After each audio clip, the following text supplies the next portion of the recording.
This episode is sponsored by Smart Travel, a new podcast from NerdWallet. You know that one friend who always finds the best travel deals, picks the right cards, and somehow ends up in first class for the price of coach? How do they do that? Well, Smart Travel is like that friend, but in podcast form.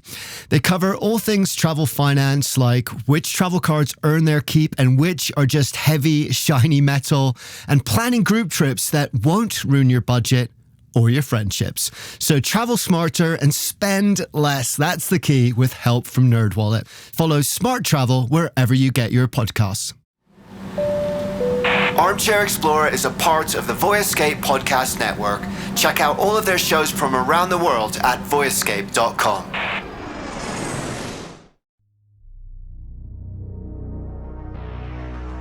We are just amazing machines. And when you start pushing that and seeing how capable we are, it's phenomenal what you can actually go and do. When the legendary mountaineer George Mallory was asked why he wanted to summit Everest, he famously died attempting to be the first person to do so. He answered, "Because it's there." That, perhaps more than anything else, sums up the human spirit of adventure. To reach beyond our grasp, to push our limits, and take the harder road is what defines us as a species and what has carried us so far. But it's not for everyone, and fair enough. If I'm honest, I don't think I have ever pushed myself truly to my limits. I've scared myself silly, run out on dodgy crags. I've hiked in all sorts of storm and slept in worse. But I don't think I've ever truly pushed myself to the edge. And I'm not sure I could, and I'm not sure I want to either. The explorer Justin Packshaw, on the other hand, is the complete opposite. He's one of those people who comes alive at the limit. He seeks it out and breaks it time and time again. And that's the story we're going to hear about today as he kite skis across the heart of Antarctica. Yes, kite skiing Antarctica. How cool is that? Are you ready? Let's go.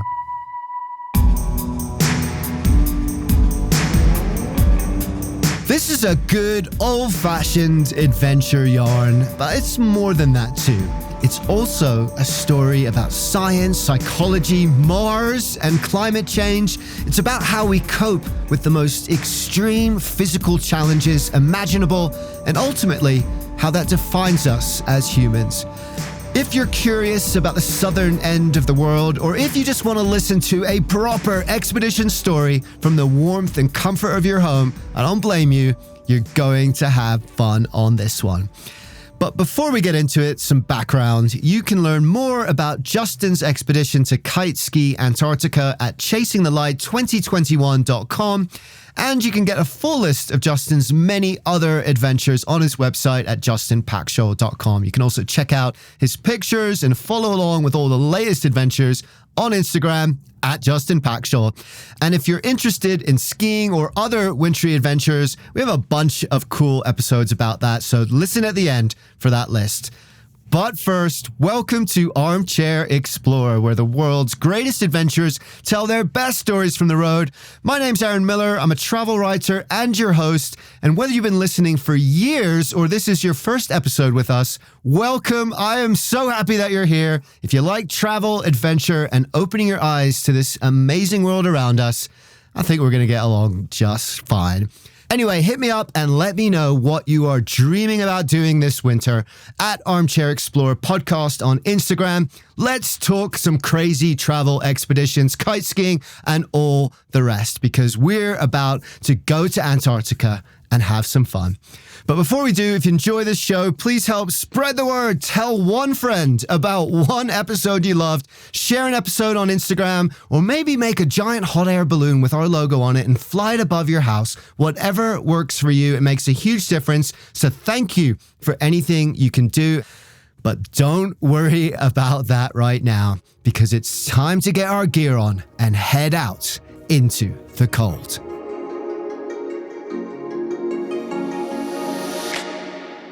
Justin Packshaw is almost too good to be true, a manifestation of the classical explorers of old in the flesh. When I speak with him over a video call, his silver hair glints off the warm lighting of his study, which of course is filled wall to ceiling with adventure books. Growing up on the tiny Mediterranean island of Malta, Justin jokes that he could sail before he could walk.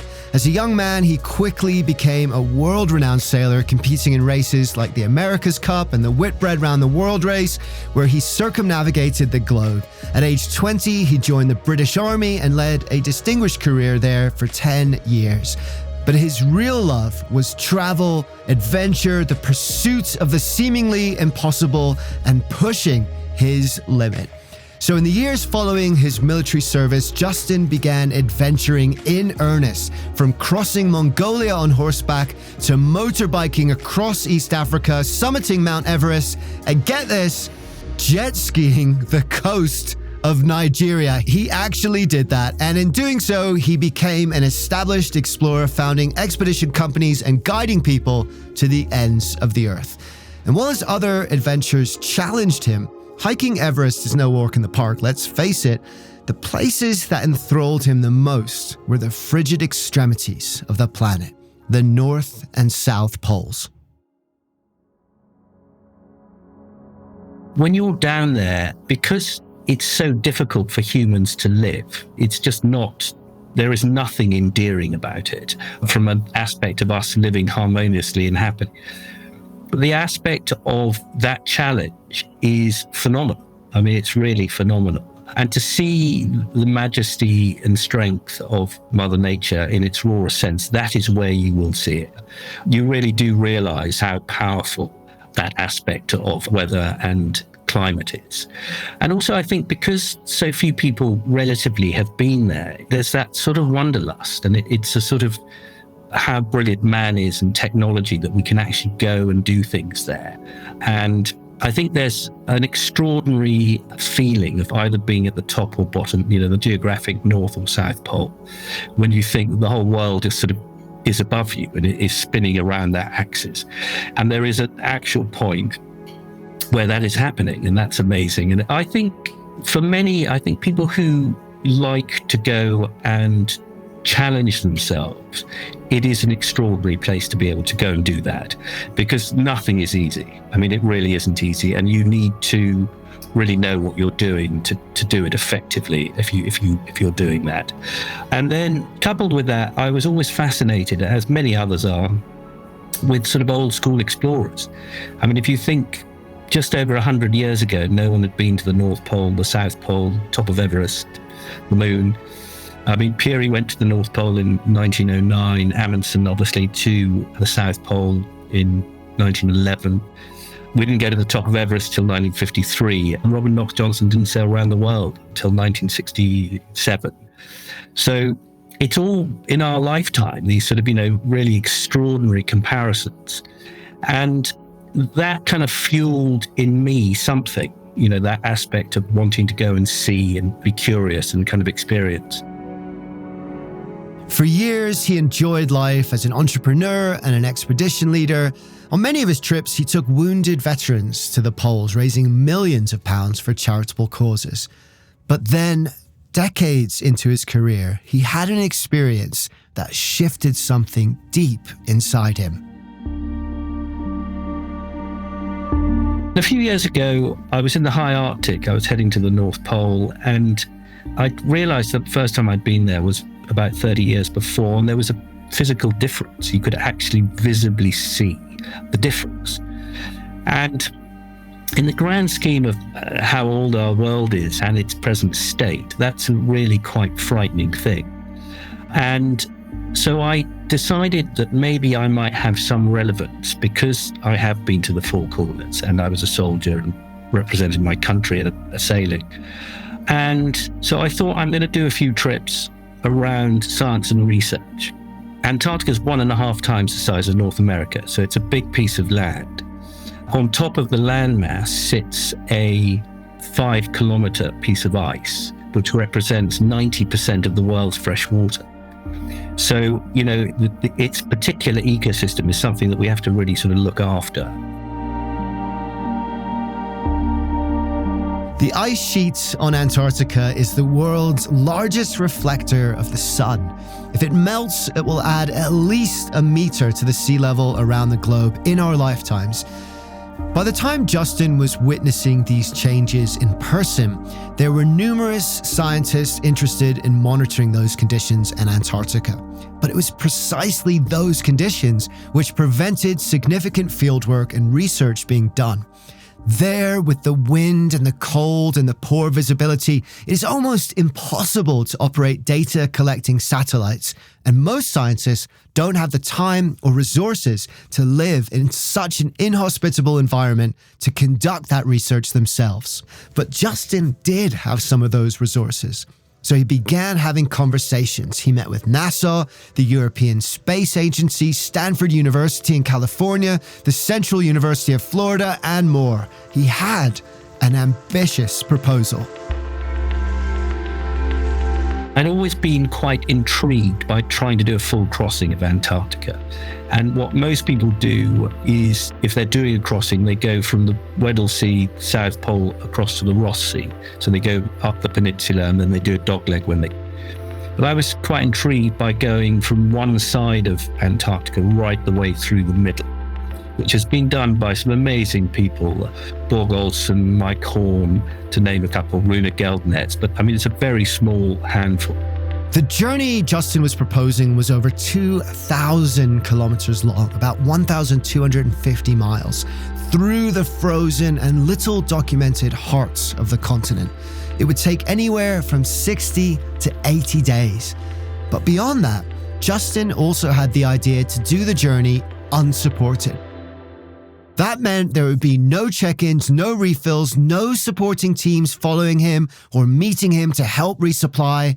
It would just be Justin and his partner propelling themselves through sheer willpower. So I went with a fantastic individual called Jamie Facer-Childs, who's a doctor and he's also in the military. He's 20-something years younger than me, though. And I thought that as we were unsupported, it would be fascinating to look at our physiology and psychology throughout that journey we were trying to do about 2,500 kilometers. And the reason being that the next sort of piece of exploration that we all have is space. And, people are going to go to Mars and things, which will happen, hopefully in our lifetime. That basically means they're going to spend a lot of time in a tin can without very much to do. There are very few environments where you can actually test that. Antarctica is one of the best. As Petri dishes go, it's fantastic. When you're actually on the plateau, it's a pristine environment. There isn't a living entity. So we started coming up with this idea, and it sort of got quite a lot of traction quite quickly.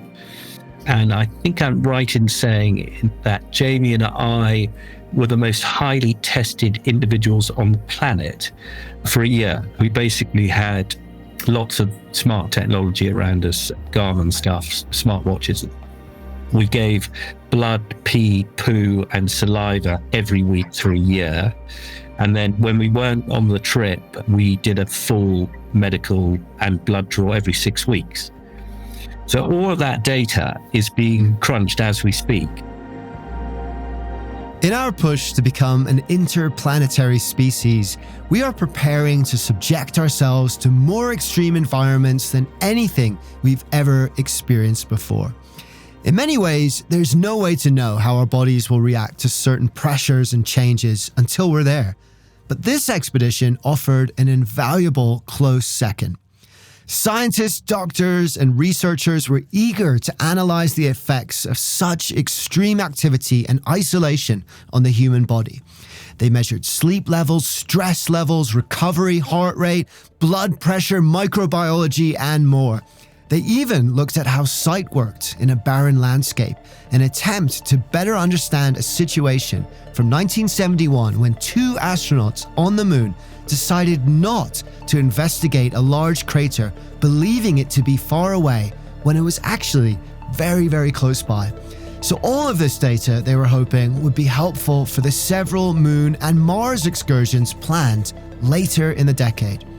The measurements began 5 months before their journey and concluded 5 months after they returned. And then alongside that, we did a big study on our psychology, how we were on the trip. And again, Antarctica's extremely strange because there's no contrast there. When you're on the plateau, it's just white.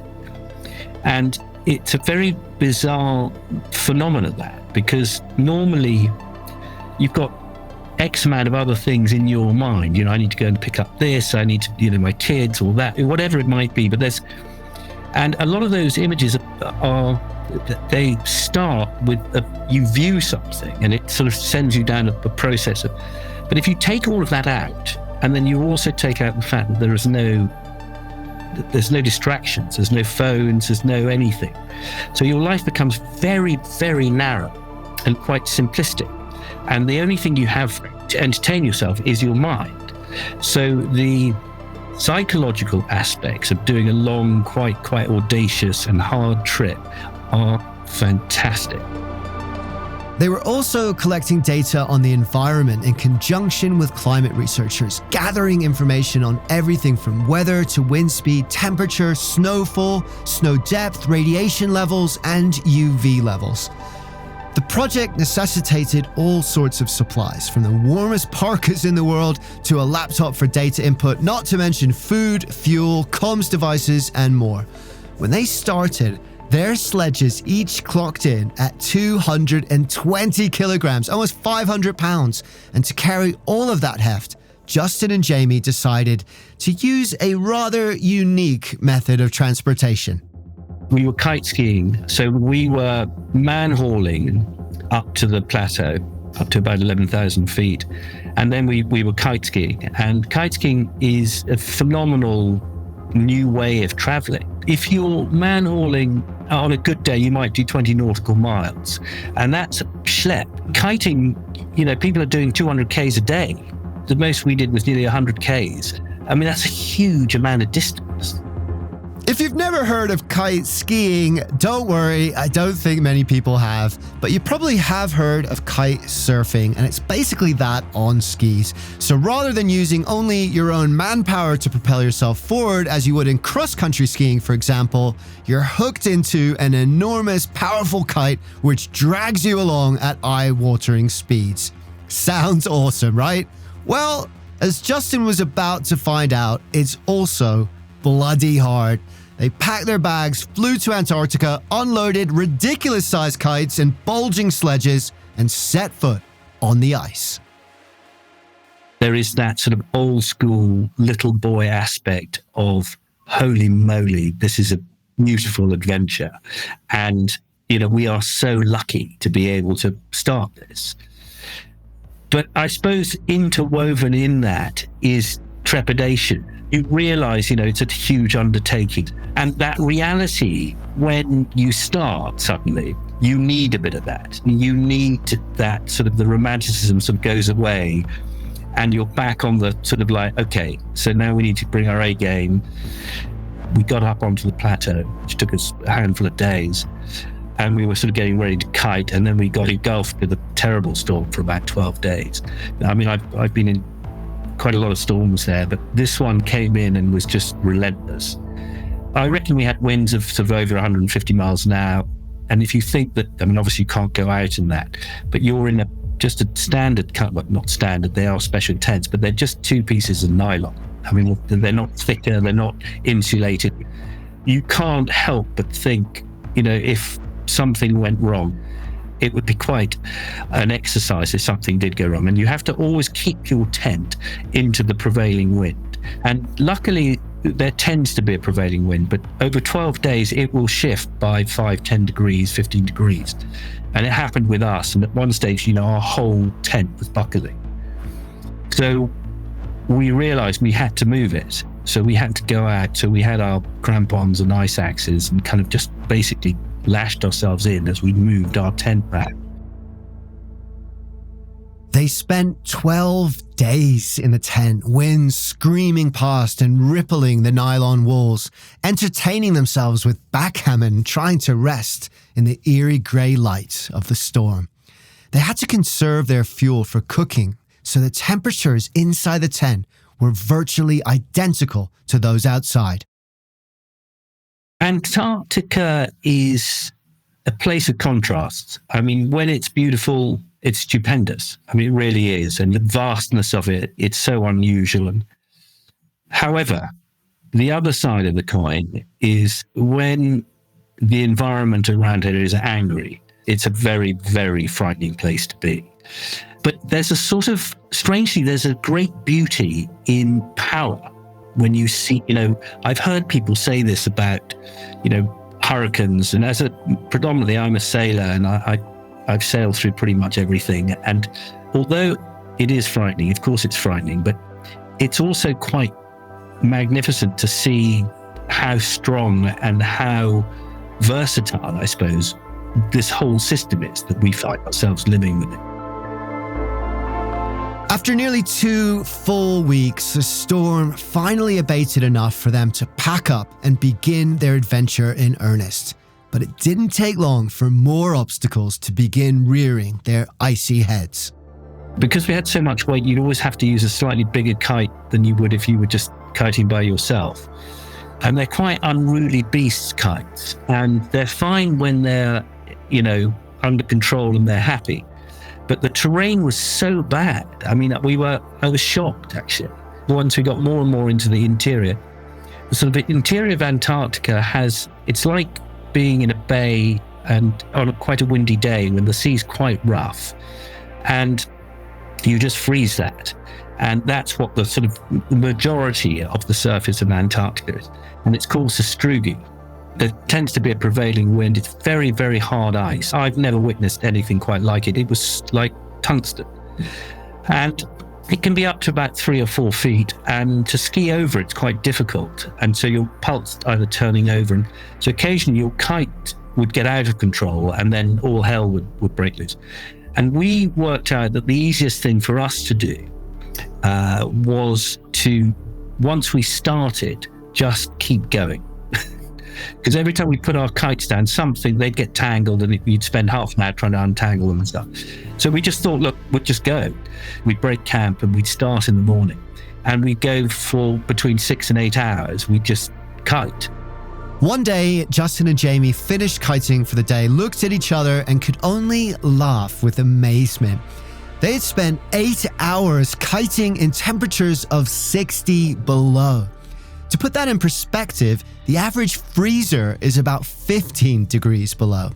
And in addition to the bone-chilling temperatures, the visibility with blowing snow and wind was often near zero. We skied in a whiteout a lot.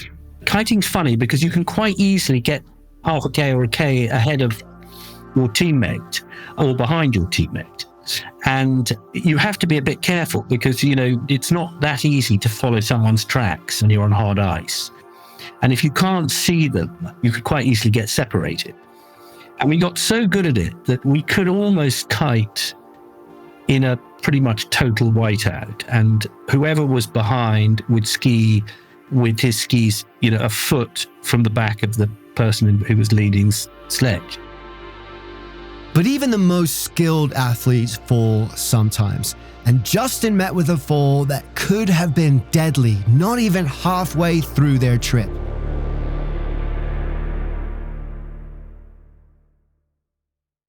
On about day 17, we got a super windy day and I went off and I had a slight problem with my kite and it took me off the ground. I slammed into my shoulder, which I dislocated, and I cracked my clavicle.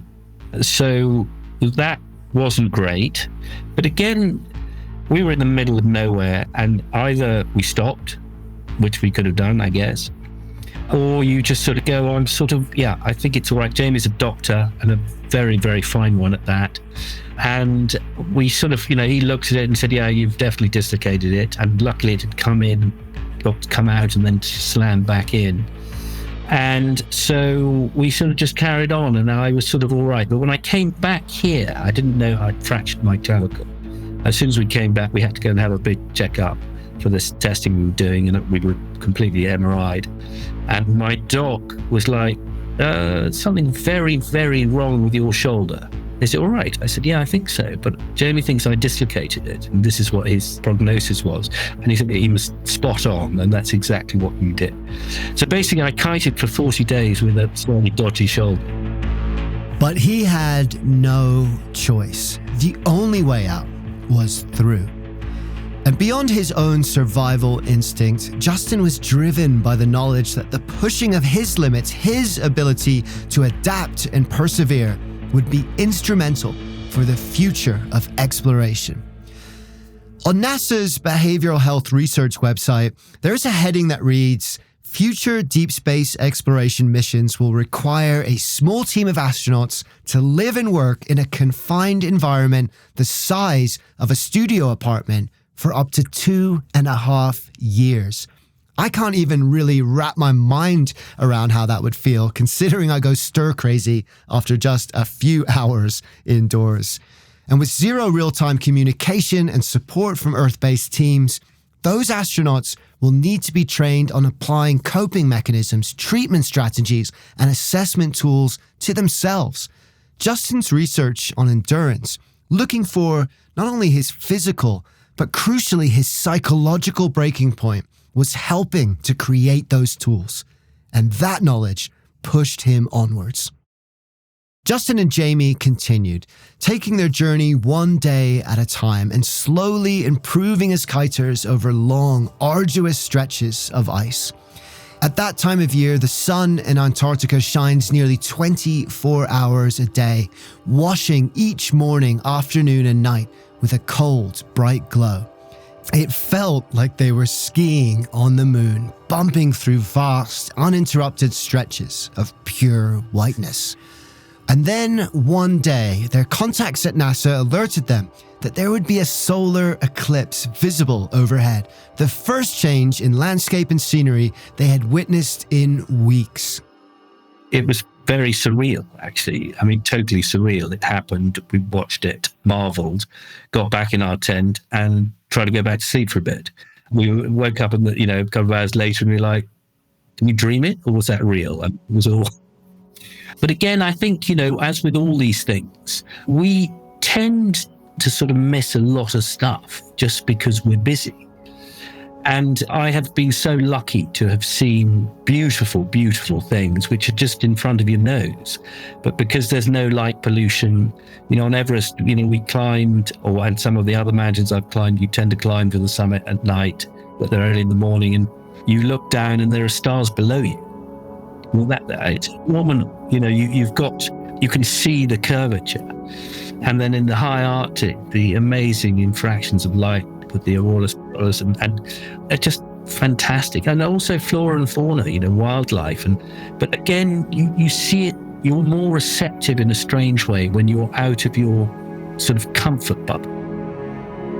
And amidst the days of harsh, screaming winds, they did encounter the occasional stretch of gentle, powdery snow where they would fly across the landscape with the sun warming their faces, gliding as if they were weightless. But the weather, especially in Antarctica, is a flighty mistress, and things never stayed calm for long. We had lots of, I got a little bit of frostbite in one of my fingers. Our feet got really, if you saw pictures of our feet, you'd be quite horrified. There's not very much you can do with that kind of cold. You can't warm your boots. And so if your boots have been sat in minus 30 for 10 hours before you get going, when you put them on in the morning, they're just blocks of ice. You just sort of have to get on with it. So yes, it's not for the faint-hearted, that's for sure. You kind of need to sort of slightly go, okay, this is just a sort of relentless conveyor belt of cold, and everything with cold comes with cold. But they were stranded halfway across the world's loneliest continent. They had no choice but to continue, to keep pushing.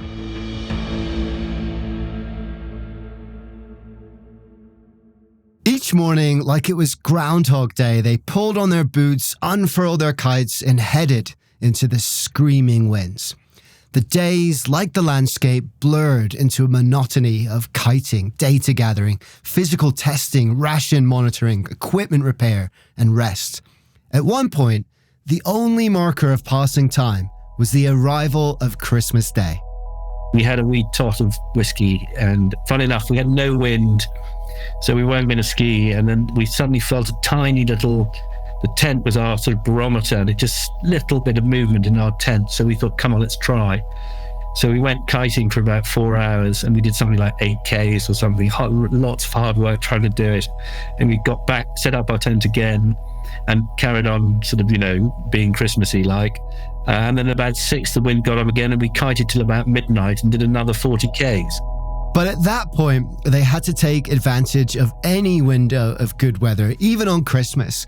Those 12 days trapped in their tent at the beginning of the journey had burned through too many of their carefully rationed supplies. They had already had to alter their route, cutting out a planned detour to the Pole of Inaccessibility. What kind of name is that, by the way? And they were anxious to ensure that their supplies would see them through to the other side. It was a daily concern. I'll never forget when we hit the halfway point. So we'd done sort of, 1,500 kilometers-ish. And you think, Christ, that's amazing. Like 30 days in, and we've done, we've gone from sea level up onto the plateau, and then we've done a big chunk. There's something incredibly satisfying about marking a map and then looking at that map and feeling it and going, my God, we're a third of the way or a quarter with, So we did that. And when we were halfway, we sort of looked at each other and went, my God, we might actually do this. I mean, we're halfway through. And then you just keep etching away. And when we were about 400 kilometers from the end, and we were getting quite light on stuff, but we just thought, we could, if the conditions are right, we could just power through. We could literally power through. So you definitely get a sense of power that comes from seeing the end. But they couldn't let their excitement turn them careless. They knew by then that if conditions were favorable one day, they were bound to change, probably sooner rather than later. We were about 80 Ks from the finish, and we thought we'd power through, but the conditions weren't great. And the wind, we were having to tack into the wind. And so we just thought, look, let's spend the night here and we'll power in the morning. And anyway, so we started off and we got to about 35 Ks when the wind just went completely the wrong way. So we were like so close and we had to stop again. So we were 35 Ks away. Anyway, the next day it was blowing an absolute hoolie, but the wind was in the right direction. We were like, this hell or high water is not going to stop us. So off we went. And again, the visibility wasn't very good. And at the South Pole, there is a big US base there called the Amundsen Scott Base. So we skied in and the visibility was absolutely terrible and it was proper storm. And we got to the mess tent and we kited right up to the door. And so we got this kite sort of hammering away above us. And someone comes out of the door and he's completely covered, huge parka. And he sort of sees us and he goes, oh, what are you doing? And we're here, both of us, our kites. And we, 60 days, we're rugged. Our kit is full of gaffer tape. Everything rips and, we're literally like hobos. Anyway, he's like, Justin? And I go, yeah. Anyway, and then about 15 minutes later, we're sat inside this mess hall with 3 steaks, 5 eggs, chips, and we're just like, Jamie and I are looking at each other going,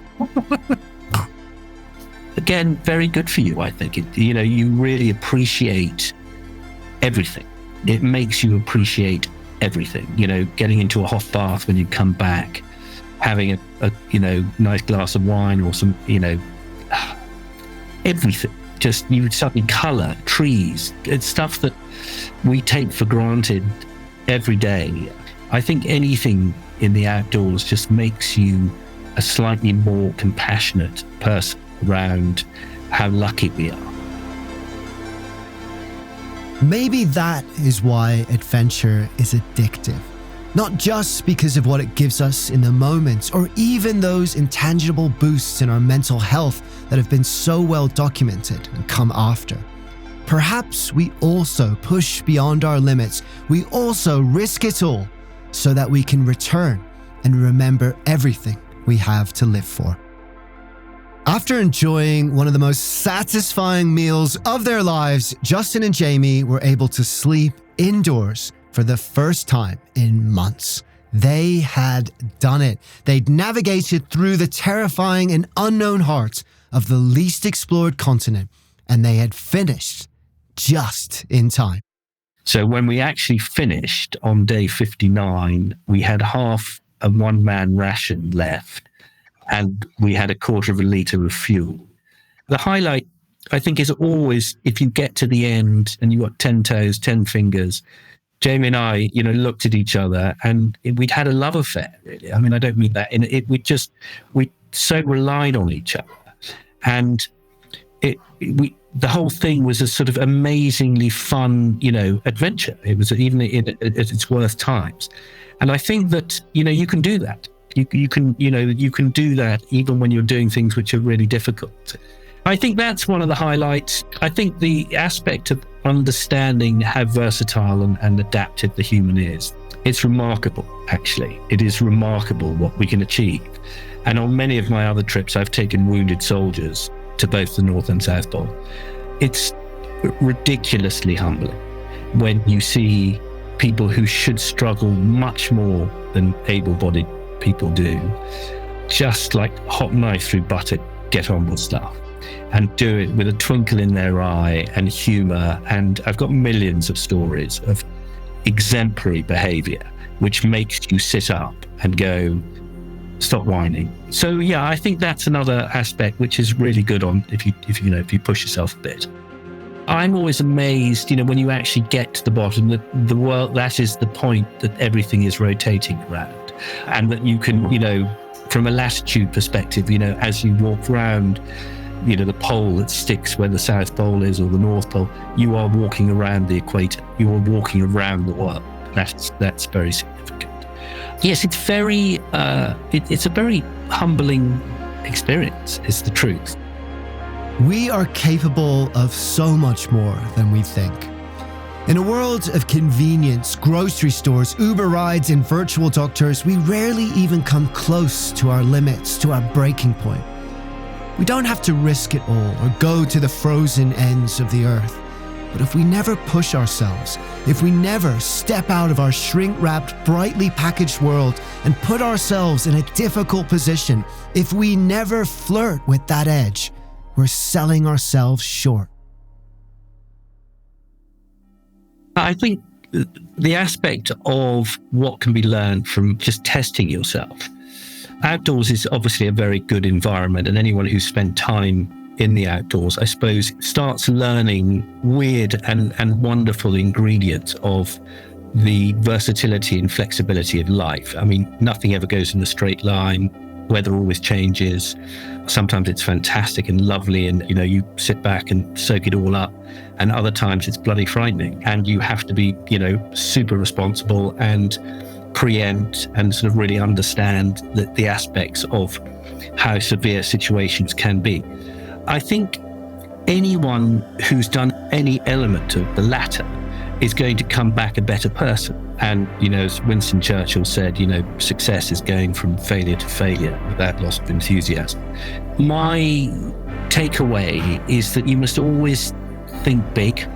You must always think things, if they feel out of reach, they're not out of reach, actually. Everything is achievable, and you can turn your hand at anything. Even someone like me who's not very good at anything can do enough of this sort of stuff that you suddenly, you have the opportunity to go and see and experience firsthand.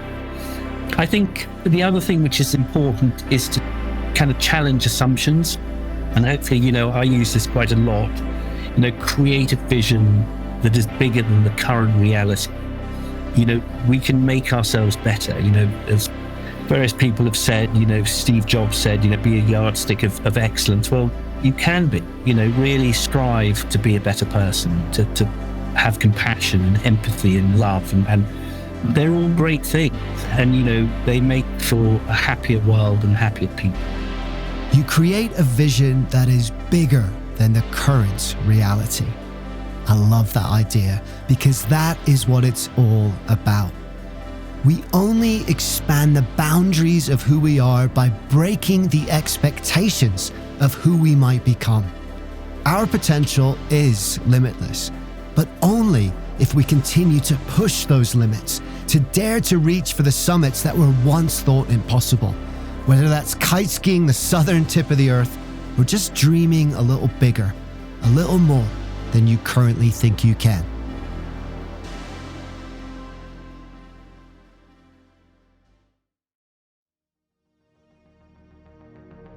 I've had a phenomenal journey of going to the four corners of the world and seeing its majesty and seeing what I could do and what other people could do. And extraordinary really, because I'm not particularly very good at anything. I've just sort of, got on with it. And it's a very good adage for life, actually. If you're dogged and resilient, it's amazing what you can achieve, actually, and learn. It does come back to that amazing gene that we all have, which is, I know I'm going to be better when I'm exploring and I'm curious and I'm brave. And it starts with little children going and crawling upstairs or opening cupboards, or all the way through to, what amazing effort and cerebral brain power goes into all the space agencies around the world who are doing amazing things. It's a part of our soul which, when you fuel it at whatever level, just ignites you. It's a wonderful feeling. I think just wanderlust is the most delicious characteristic and quality. And the saying, which I've always sort of lived by, that humans are meant to excel. We are just amazing machines.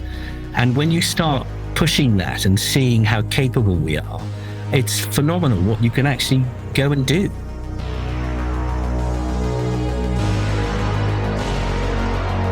The agencies and universities are still crunching Justin and Jamie's data, working slowly like the famed explorers of old to colour in the maps of our psyche and our physiology to flesh out our understanding of who we are and what we can do.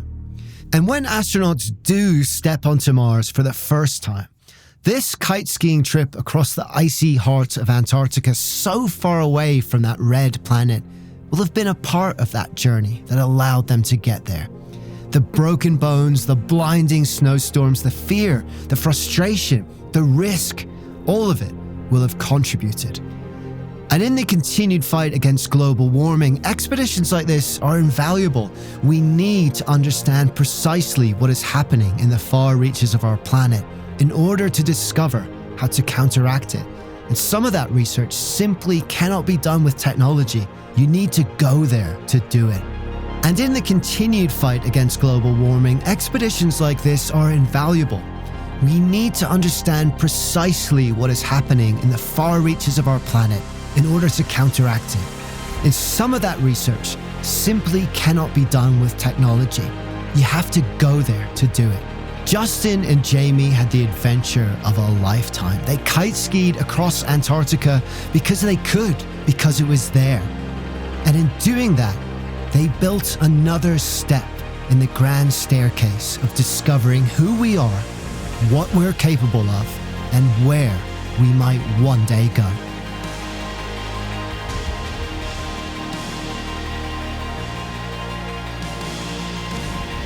Thank you so much, Justin, for taking us on this adventure. It was amazing to hear your story, and I know that personally, I'm going to try and get myself down to Antarctica one of these days. And as a reminder, you can learn more about his adventures at justinpackshaw.com, and you can read more about the expedition we talked about today at chasingthelight2021.com. You can also follow him on Instagram at Justin Packshaw. We'll put all those details in the show notes, of course, as well. And if you enjoyed this episode and want to explore some similar stories, check out Descending into Greenland's Ice Cap with Red Bull photographer Christian Pondella. That episode is all about reaching into the unknown, going somewhere no one else has ever been, and frankly, scaring yourself silly in the process. It's a good one. So thank you so much for listening, and don't forget to share this show with your friends. Connect with us on Instagram and Facebook at Armchair Explorer Podcast, and follow us on your favorite platform. It takes just a moment, so hit that subscribe button. It does us a huge favor and helps us to keep making this show for you. And don't forget to visit aptpodcaststudios.com to check out all their other shows as well.